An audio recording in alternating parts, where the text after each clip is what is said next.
అధికారం పోయిందన్న బాధలో బీఆర్ఎస్ నేతలు పిచ్చికుక్క కరిచినట్లు మాట్లాడుతున్నారని మండిపడ్డారు మంత్రి పొంగులేటి. ఖమ్మం జిల్లా సత్తుపల్లిలో సర్పంచ్, ఉప సర్పంచ్ల అభినందన సభలో పాల్గొన్న ఆయన ప్రతిపక్షాలపై తీవ్రస్థాయిలో విమర్శలు గుప్పించారు.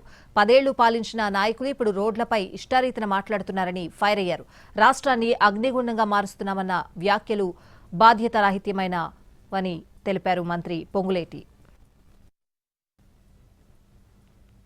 ఈ రాష్ట్రాన్ని అగ్నిగుండం చేస్తాడట అంటే నీ బుద్ధులు గోరించుకోరా.